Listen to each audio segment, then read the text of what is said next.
Hello, welcome to the channel. My name, Lisa Elvin Stoltari, and I am a genealogist and a passionate traveler. Over the last several years, I've been featuring les filles du roi, the king's daughters, and les filles mariées, the marriageable girls, getting to know their extraordinary stories. And it's been a true delight getting to know who they are, what they contributed, and the incredible determination that most of them, and if not all of them, had in order to make it in New France. So with that being said, let me make sure to let you know that subscribe, like, and notify are very important to my channel and getting the word out. So I do appreciate each and every one of you getting those, clicking on that subscribe button. It really helps out the logarithms and all that good stuff.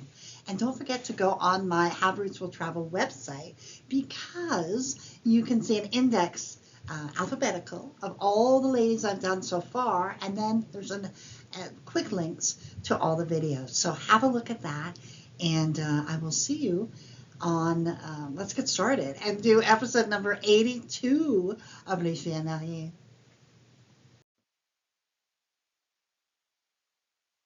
Talk a little bit about les filles mariées, the marriageable girls. You will see from the timeline 1634 to 1662 that they did indeed come before the king's daughters, les filles du roi. These were the women that came one by one and over a 28-year cycle, probably about 10 per year it averages out.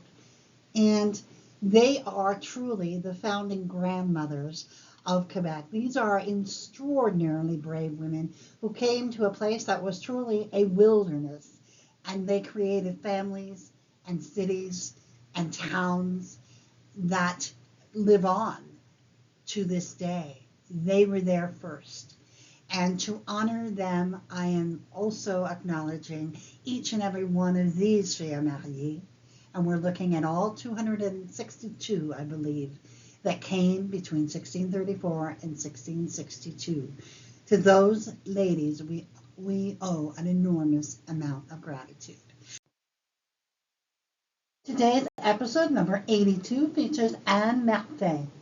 She is a viewer request, and she's also one of mine. So it gives me great pleasure to get to know Anne a little bit better. What we know of Anne is that she was born about 1603. We presume that she was born in France, and that is all we have. So let's get to see where her journey takes her.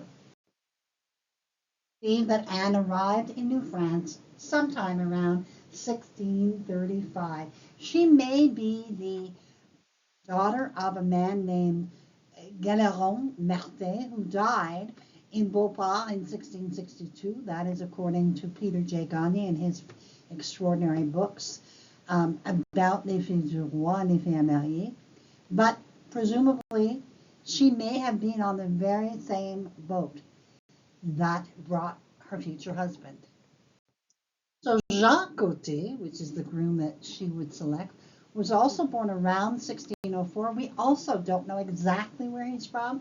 We think that he may be from Perche in France, which is part of Normandy, but again, no confirmation of that.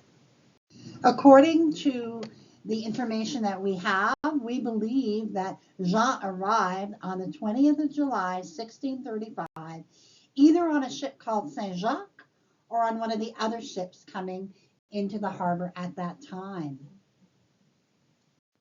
Now, they were married November 17th, 1635. Think about that. They were one of the very first to be married. I believe I read somewhere that they were the 6th or 7th official couple. And think about how old they are at this point. They're about 32 years old.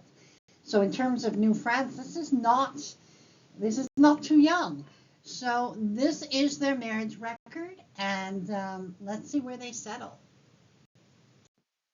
They settle at Beauport, which in English means beautiful port.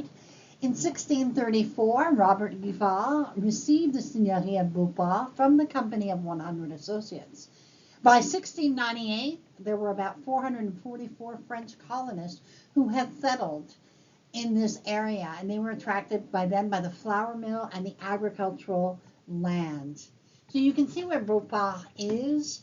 It is definitely right on the river, and this is a example of the land. And you can see here Anne Miville, Veuve Côté, and where I've circled it, so you can see that this is her land as of 1663. They would go on to have 8 children. Louis would marry Elisabeth Langlois and have 3 children, 2 of whom made it to adulthood. Simone would marry Pierre Soumande and had 6 children, all of whom made it to adulthood, but only 2 that left descendants. Martin would marry Suzanne Paget and have 9 children, 6 who made it to adulthood and 5 who left descendants.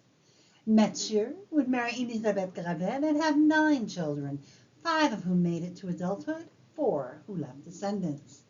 Jean-Baptiste married Anne Couture and would have 7 children, all of whom made it to adulthood, but only 4 who actually left descendants. He then married Geneviève Verdon and had 11 children, 9 of whom made it to adulthood.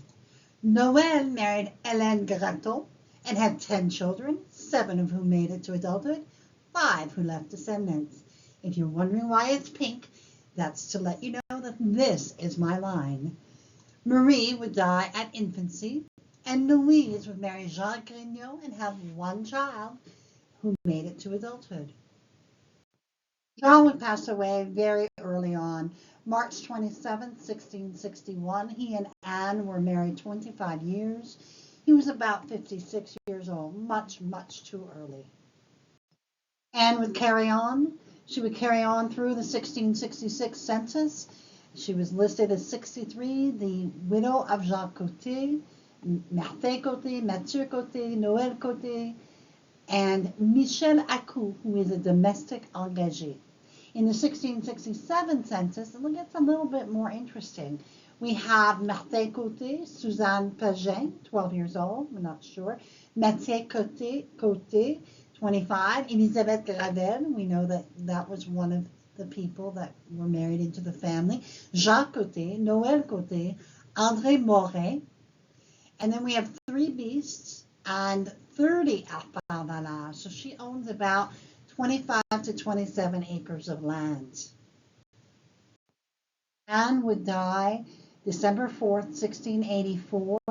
She was 80 years old and would leave us by 1729 with 381 descendants, including me. Just a remarkable lady, remarkable. Of course, as befits a family as famous as the Côtés, anyone who is familiar with Quebec knows that Côté is an extremely common name. It is as common as Smith, for example, in America. And they do have an association, and I've listed the link for you to explore. If this is your ancestry, absolutely have a look at it and see how it evolves. I definitely am going to be taking some time to explore this particular website because it looks amazing. And with that, we end the tremendous story of Anne Miville.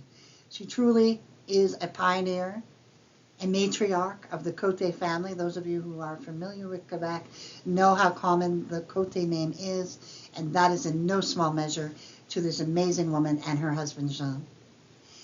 To have come here and created a life that she did, and to leave us with almost 400 descendants, truly amazing.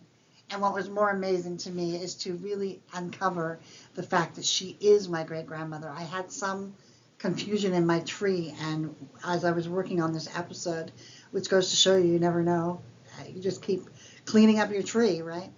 And I realized that I had crisscrossed. There's another Anne Miville out there, and so a lot of people get that confused. But she is my great-grandma, and I'm very, very thrilled to be able to honor her and to be able to say, merci, grand-maman, je t'aime.